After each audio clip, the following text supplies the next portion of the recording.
जय हिंद दोस्तों। आप सभी का स्वागत है मेरे इस YouTube चैनल जय हिंद क्लासेज में। क्लास 9th के एक्सरसाइज 4.2 को पिछली वीडियो में हमने बहुत ही अच्छे ढंग से समझा था और आप लोगों का रिप्लाई भी सकारात्मक आया था, जिसमें आपने बोला था कि बहुत अच्छा से समझ में आया। तो चलिए उसी ढंग से जो है हम आगे के एक्सरसाइज 4.3 को समझेंगे। तो आज का जो है एक्सरसाइज 4.3 का यह फर्स्ट क्वेश्चन है कि दो चरों वाले रैखिक समीकरणों में से प्रत्येक का आलेख खींचिए। तो हमें यहाँ एक नंबर में 4 गो समीकरण दिया है, चारों का आलेख खींचना है। फर्स्ट क्वेश्चन है x + y = 4, इसका आलेख खींचना है। तो आलेख खींचने के लिए हमें कम से कम 2 बिंदु चाहिए, कम से कम 2 बिंदु, 3 बिंदु भी आप ज्ञात कर सकते हैं। तो कम से कम 2 बिंदु चाहिए, बिंदु मतलब हल। तो पिछली वीडियो में ही हमने हल कैसे निकालेंगे दो चर वाले रैखिक समीकरण का यह हमने सीखा था। उसी प्रकार से यहाँ 2 हल ज्ञात करेंगे, यानी 2 बिंदु ज्ञात करेंगे। देखिए, तो फर्स्ट क्वेश्चन है x + y = 4। इसके लिए हमें 2 बिंदु ज्ञात करने के लिए सेम वही प्रोसेस लगाएंगे जो पिछले वीडियो में हमने किया था। एक चर को अकेले रखेंगे और एक चर को उधर भेजेंगे, बाकी सबको उधर भेजना है। किसी एक चर x और y को अकेले रखकर बाकी सबको उधर भेजिए। तो y इधर प्लस में है, इस साइड आएगा तो यह माइनस में हो जाएगा। इसलिए इस समीकरण का जो है, यह जो समीकरण है अभीष्ट समीकरण का मान सारणी आप चाहो तो बना सकते हैं। अब डायरेक्ट सारणी बना सकते हैं, या जिस प्रकार से हम लोग वहां 2 हल ज्ञात किए थे उस तरह से भी बना सकते हैं। चलिए हम उसी तरह से बताते हैं कि आपको कोई कंफ्यूजन ना हो। तो यहां पर जो है, जब y का मान हम लोग 1 रखेंगे तब x का मान 4 - y की जगह 1 रखेंगे तो यह x का मान 3 आएगा। जब y का मान हम 2 रखेंगे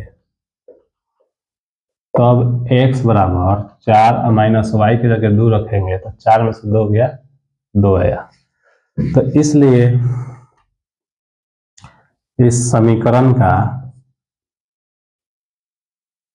मान सारणी हो गया मान सारणी। इसलिए इसका मान सारणी नाम पड़ा है कि यहाँ पर हमने y का मान कुछ भी हम लोग मान सकते हैं, 1 मान लीजिए, 2 मान लीजिए।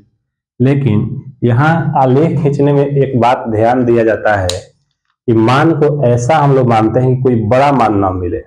बड़ा मान मिलता है तो समस्या उत्पन्न होती है कि आलेख बहुत बड़ा हो जाता है, काफी लंबा चौड़ा रेखाएं खींचना पड़ता है।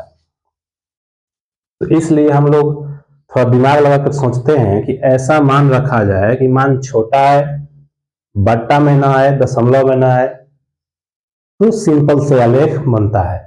तो चलिए उसी प्रकार से काफी छोटा हम लोगों ने मान निकाला है। देखिए, मान सारणी x का मान क्या आया है, 3 आया है। कब आया है, तो y का मान 1 रखे हैं तो x का मान 3 आया है। जब y का मान 2 रखा गया है तो x का मान भी 2 आया है। यह मान सारणी इसलिए है कि यह हम लोगों ने माना है। वह यहाँ कुछ भी मान सकते हैं, बस ध्यान देना है कि मान वह मानेंगे कि आपका छोटा मान मिले। तो बस इतना काम करने के बाद हम लोग आलेख खींचेंगे, ग्राफ खींचेंगे।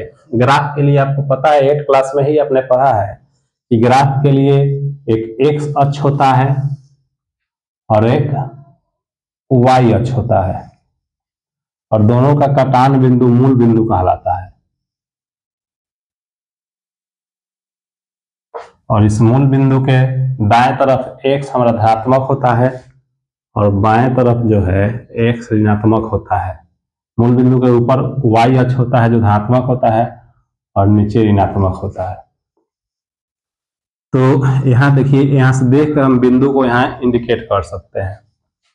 यहाँ दाएं तरफ धनात्मक मान होता है तो यहाँ दर्शा सकते हैं आप, x का मान 1, 2, 3, 4 इस तरह से। लेकिन दर्शाने में एक बात ध्यान देना है कि जो यहाँ पर इकाई आप लिए हैं एकदम दूरी बराबर होना चाहिए। ये सब ग्राफ के कॉपी में बनाया जाता है ताकि दूरी आपका उसमें बराबर रहता है। यहाँ हम बोर्ड पर बना रहे हैं, बस तरीका को समझिए, ठीक है। अब बाएं तरफ इसका मान ऋणात्मक होता है, -1, -2, -3, -4। मूल बिंदु के ऊपर आपका धनात्मक मान 1, 2, 3, नीचे ऋणात्मक होता है -1, -2, -3। अब इस बिंदु को, जो दो बिंदु मिला है, इस पर अंकित करेंगे। या दो हल ही दो बिंदु है, x का मान 3 आया है तो x का मान 3 है और y का मान 1 है, पहला बिंदु। तो देखिए x अक्ष पर 3 कहां पर है, x अक्ष पर 3 यहां पर है और y का मान 1 है, तो y अक्ष पर 1 कहां है, तो यहां पर है। तो इस 3 और इस 1 के सामने हम बिंदु अंकित करेंगे, 1 और 3 के सामने बिंदु अंकित करेंगे। यह हमारा पहला बिंदु हो गया। चूंकि x का मान 3 है तो आप यहाँ पोस्ट में ऐसे लिख भी सकते हैं। आपको उसी दिन हम बताए थे कि पहले x का मान लिखा जाता है और फिर y का मान लिखा जाता है। अब दूसरा बिंदु हम लोग को मिला है कि x का मान 2 है और y का भी मान 2 है। तो देखिए x अक्ष पर 2 कहां पर है, तो x अक्ष पर 2 यहां है और y अक्ष पर 2 कहां है, तो y अक्ष पर 2 यहां पर है। तो इसको हम लोग क्या करेंगे, इस दोनों के सामने हम लोग बिंदु को अंकित करेंगे, इसके सामने और इसके सामने। लगभग यहां पर बिंदु होगा, यह जो है 2, 2 है तो 2, 2। अब इन दोनों बिंदु को हम मिला देंगे,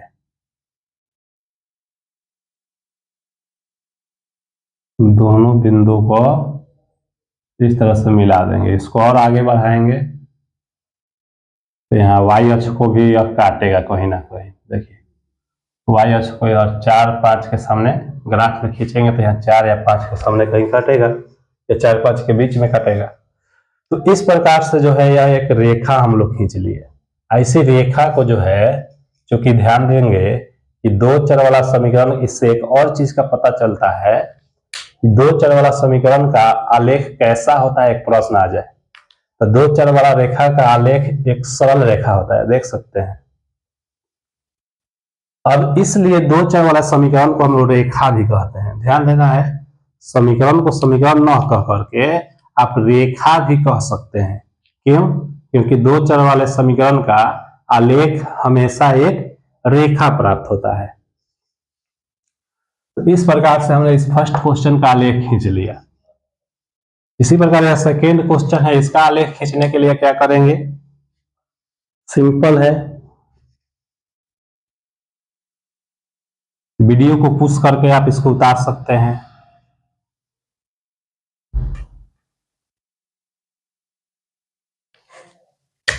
यह सेकेंड क्वेश्चन है हम लोग का, x minus Y equal to 2। उसी प्रकार से हल निकालने के लिए एक चर को अकेले रखेंगे, बाकी को दूसरे तरफ रखेंगे। y माइनस में इधर आएगा तो प्लस में।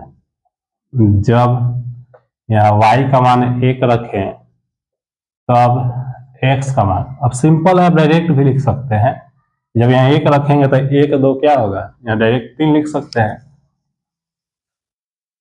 जब y का मान हम 0 रख दें, कुछ भी रख सकते हैं, तब x का मान क्या होगा, तो 2 होगा। इसलिए यह जो समीकरण है इसका मान सारणी, समीकरण का मान सारणी, यहाँ पर ये नहीं भी लिखेंगे तो हो जाएगा, मान सारणी नहीं भी लिखेंगे तो आप यहाँ भी छोड़ सकते हैं, लेकिन मान सारणी से आसान होता है देखकर तुरंत ग्राफ बना लेने में। एक्स वाई, देखिए y का मान 1 रखे हैं तो x का मान 3 आया है, तो y का मान यहाँ 0 रखा गया है तो x का मान 2 आया है। अब इसी को देखकर यहाँ बिंदु को हम अंकित करेंगे। x का मान 3 है, जिस प्रकार से इसके पहले वाला क्वेश्चन में हम लोगों ने किया था। x का मान जब 3 है तब y का मान 1 है, तो यहाँ 3 और 1 के सामने हम बिंदु को अंकित करेंगे।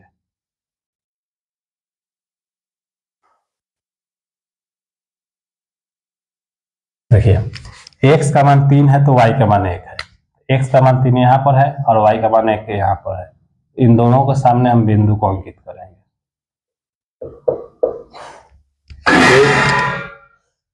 फिर जब x का मान 2 है तो y का मान 0 है, तो देखिए x अक्ष पर 2 यहाँ पर है, x अक्ष पर 2 यहाँ पर है, और y अक्ष पर 0 कहाँ है, तो y अक्ष पर 0 यहाँ पर है। तो 2 और 0 के सामने बिंदु अंकित करेंगे तो यही हम लोग का बिंदु हो गया। यह x का मान 2 और y का मान 0। अब यह दोनों बिंदु को हम क्या करेंगे, मिला देंगे। एक सीधी रेखा से मिलाएंगे।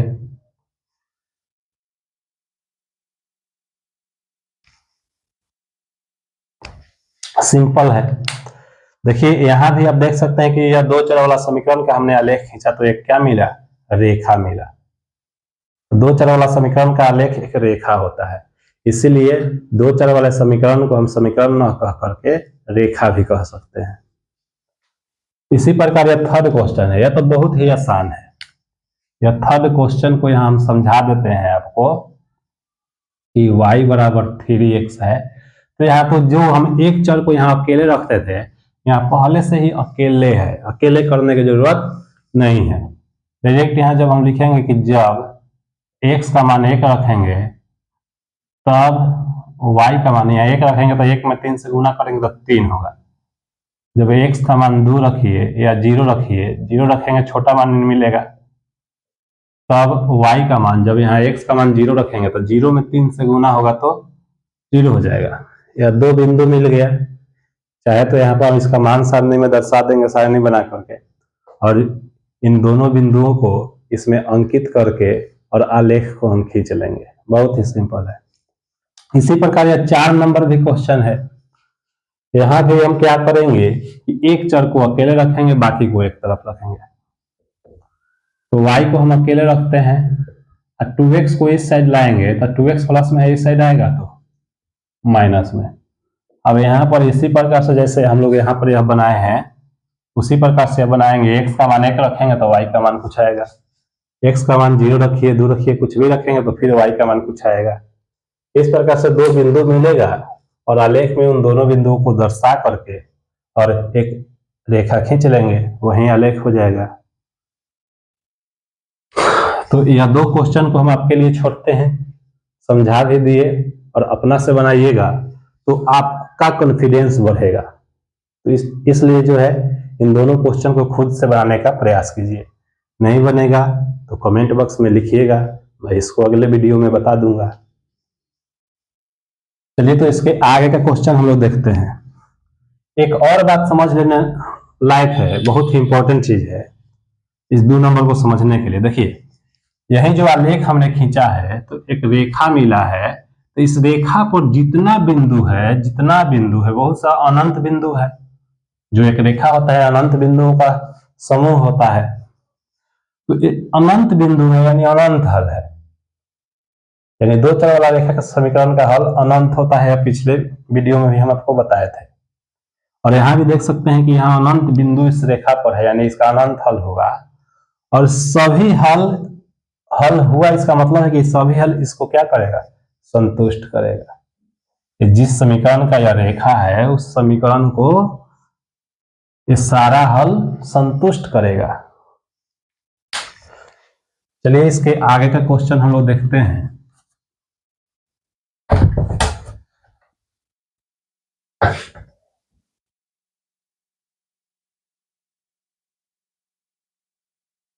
देखिए 2 नंबर प्रश्न क्या है कि बिंदु 2, 14 से होकर जाने वाली दो रेखाओं के समीकरण लिखिए। इस प्रकार की और कितनी रेखाएं हो सकती है यह हमें बताना है।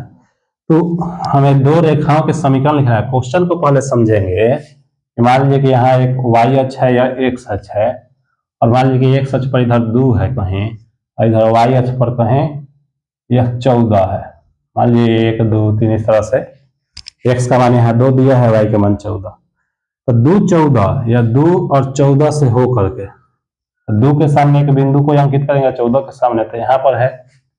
इसी बिंदु से होकर के कोई रेखा आपका ऐसे हो सकता है, ऐसे हो सकता है, मतलब इसी बिंदु से होकर गुजरना चाहिए। रेखा कैसे भी हो सकता है, बस बिंदु 2 और 14, 2 के सामने एक बिंदु, 2 के सामने और 14 के सामने जो बिंदु है इसको हम 2 14 कहेंगे। इस तरह से इस 2 14 से होकर रेखाएं गुजरना चाहिए।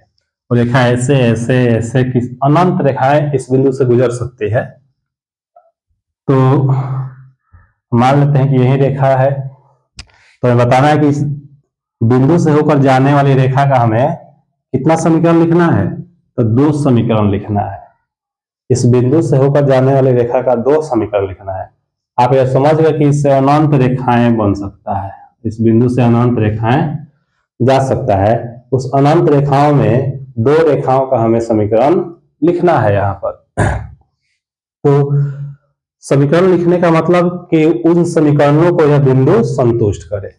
जो x का मान 2 है और y का मान 14 है, यह मान समीकरण को संतुष्ट करे, तबे इस बिंदु से होकर वो रेखा जाएगी। तो यहाँ पर देख सकते हैं, मान लीजिए x का मान 2 है, तो x प्लस हम y बराबर, यहाँ पर मेन चीज यहीं पर है, प्रश्नानुसार यह पहला समीकरण क्या हो जाएगा। तो देखिए x का मान 2 है और y का मान 14 है, तो 2 और 14 यहाँ रखेंगे तो क्या होगा, तो 2 और 14 जोड़ेंगे तो 16 हो गया। इसी प्रकार से आप यहाँ दूसरा समीकरण आप यहाँ प्लस की जगह माइनस दे सकते हैं। अब यहाँ रख कर चेक कीजिए कि यहाँ x का मान 2 है और y का मान 14 है, 2 में से 14 घटाएंगे तो -12 होगा, तो यहाँ -12 या दूसरा समीकरण हो गया। इसी प्रकार से यहाँ कुछ भी लिख सकते हैं, 2x माइनस वाई। तो देखिए x का मान 2 है तो यहाँ x की जगह 2 रखेंगे, तो 2 में 2 से गुना 4, और माइनस y का मान 14 है तो यहाँ 14, 4 में से 14 गया -10, तो यहाँ -10। इस प्रकार से इस बिंदु से होकर जाने वाली अनंत समीकरण हम लोग खींच सकते हैं, या कुछ भी अनंत समीकरण लिख सकते हैं। 3x माइनस 2y, अब x का मान 2 है तो यहाँ 2 रखेंगे, तो 3 दूना यहाँ 6 हो गया, और y का मान 14 है तो यहाँ 14 रखेंगे, तो 14 दूना या 28 हो गया, 6 में से 28 घटाएंगे तो -22 हो गया।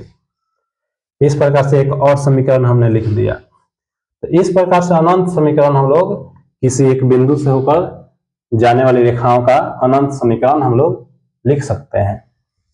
यह दूसरा समीकरण हो गया।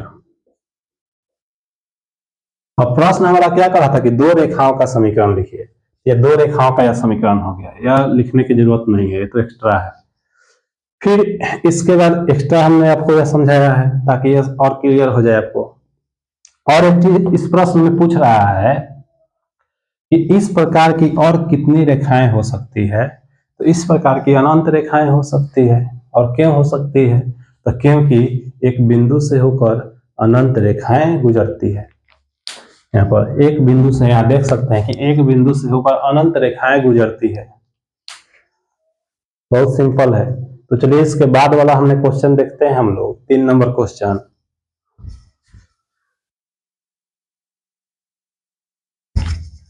तो यह 3 नंबर प्रश्न है हम लोग का कि यदि बिंदु 3 4 समीकरण 3y बराबर ax प्लस 7 के आलेख पर स्थित है तो a का मान ज्ञात कीजिए। अभी हम पिछले क्वेश्चन में ही आपको समझाए थे कि यदि कोई बिंदु किसी आलेख पर रेखा पर स्थित होता है तो इसका मतलब है कि वह बिंदु जो है उस समीकरण का हल होता है, यानी वह बिंदु उस समीकरण को संतुष्ट करता है। और यहाँ यही बात कह रहा है यह प्रश्न कि यह जो बिंदु है 3 4 इस समीकरण के आलेख पर स्थित है, इसका मतलब कि यह बिंदु इस समीकरण का हल है, अर्थात यह बिंदु इस समीकरण को संतुष्ट करेगा। संतुष्ट करने का मतलब हुआ कि जब इस बिंदु को इसमें रखेंगे तो LHS और RHS बराबर होगा। तो चलिए इसको सॉल्व करते हैं बहुत ही आसान तरीका से। यहाँ पर चूंकि प्रश्न हमारा कह रहा है कि बिंदु जो है 3 4 समीकरण 3y बराबर ax प्लस 7 के आलेख पर स्थित है। यह प्रश्न हमारा कह रहा है कि यह बिंदु इस आलेख पर स्थित है। इसका मतलब है यह बिंदु इसको संतुष्ट करेगा। संतुष्ट करेगा मतलब कि इसको इसमें रखेंगे तो LHS RHS बराबर रहेगा, इसलिए तो इसको इसमें रख देंगे। x का मान 3 है और y का मान 4 है, इसको इसमें रख देंगे। x की जगह पर 3 रखेंगे और y की जगह पर 4 रखेंगे। 3 तो यहाँ क्वेश्चन में एक पहले से है और y है तो y का मान 4 है तो यहाँ y की जगह पर 4 रखेंगे बराबर x। x का मान 3 है तो यहाँ x की जगह पर 3 रखेंगे प्लस या 7। अब देखिए अभी आपको हम बताए हैं फर्स्ट एक्सरसाइज में कि जिसका मान निकालना है उसको अकेले रखा जाता है। अब प्रश्न कह रहा है कि a का मान ज्ञात कीजिए, तो a को हम अकेले रखेंगे, इस a वाला पद को अकेले रखेंगे, इस 7 को इधर लाएंगे। 3 4 में गुना होगा तो 12 है और 7 प्लस में है, इस साइड आएगा तो माइनस में, और a में 3 से गुना होगा 3 है। अब 12 में से 7 गया तो 5 और 3 इधर गुना में है, 3 और a के बीच में यहाँ कुछ नहीं है तो क्या है, गुना है, तो 3 गुना में है, इधर आएगा तो बाटा में हो जाएगा, इधर बच जाएगा a। इसलिए हमारा a का मान हो गया 5/3। सिंपल। तो चलिए इस अगला क्वेश्चन हम लोग देखते हैं, 4 नंबर प्रश्न। इसको आप लोग उतार सकते हैं वीडियो को पुश करके।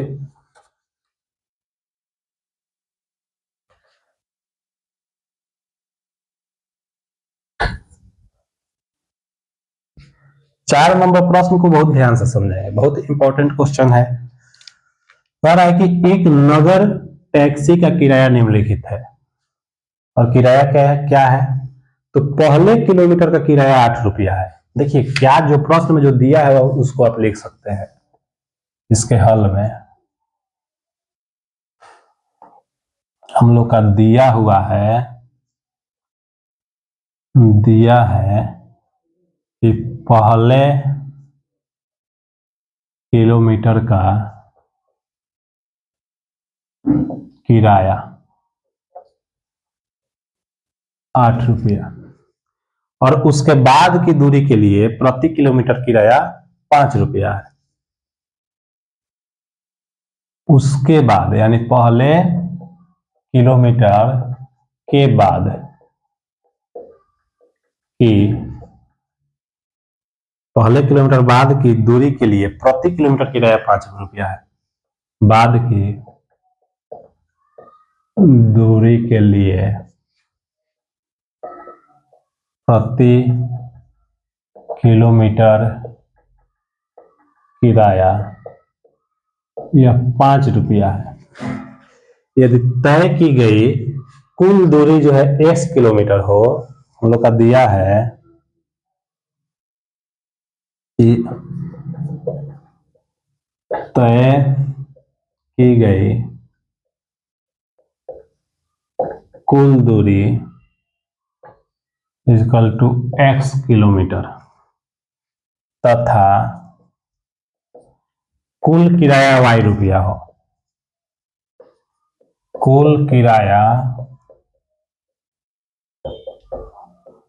y रुपया है। तो ये जो सारी चीजें दिया, जो शर्त दिया है, उस शर्त के अनुसार हमें क्या करना है, एक रैखिक समीकरण लिखना है और उसका आलेख खींचना है। तो सबसे पहले रैखिक समीकरण के लिए हम प्रश्नानुसार ध्यान से यहां समझेंगे कि जो है पहले किलोमीटर का किराया तो 8 रुपया है। 8 रुपया निश्चित है कि 8 रुपया आपको लगेगा। जैसे एग्जाम्पल से इसको समझेंगे कि यदि आपको कहीं 5 किलोमीटर आपको जाना होगा, 5 किलोमीटर जाना होगा, तो पहले किलोमीटर के लिए तो 8 रुपया आपको लगेगा, बच गया 4 किलोमीटर। तो पहले किलोमीटर के बाद की दूरी के लिए प्रति किलोमीटर किराया कितना है, 5 रुपया है। ध्यान दीजिए, यदि आपको 5 किलोमीटर जाना है तो ये कह रहा है प्रश्न कि पहले किलोमीटर का किराया तो 8 रुपया निश्चित है कि आपको लगेगा, लेकिन उसके बाद के जो दूरी आप तय कीजिएगा उसके लिए प्रत्येक किलोमीटर आपको 5 रुपया लगेगा। तो 5 किलोमीटर जाना है तो 1 किलोमीटर का 8 रुपया लग गया, बच गया कितना 4 किलोमीटर, यानी इस 5 किलोमीटर से में से 1 घटा देंगे या 4 किलोमीटर आपका बच गया। अब इस 4 किलोमीटर के लिए आपको प्रति किलोमीटर के हिसाब से 5-5 रुपया लगेगा, तो इसमें हम 5 से गुना कर देंगे और टोटल किराया आपको यह लग जाएगा। तो वही काम यहाँ करना है। 8 रुपया तो निश्चित है पहला किलोमीटर के लिए, लेकिन उसको टोटल दूरी कितना है, टोटल दूरी 2 है। जिस तरह से यहाँ एग्जाम्पल पे आपने समझा था कि टोटल दूरी 5 है, यहाँ टोटल दूरी कितना है x किलोमीटर है। तो पहला किलोमीटर के लिए तो 8 रुपया लग गया, अब बचा टोटल कितना दूरी, तो x - 1 1 किलोमीटर का यहाँ लग गया, तो x में से एक यहाँ 1 किलोमीटर का लग गया, तो टोटल बच गया x - 1। अब इतना दूरी का हिसाब 5 रुपया के हिसाब से लगेगा। इतना दूरी का किराया कितना हो गया, तो इसमें 5 से हम गुना कर देंगे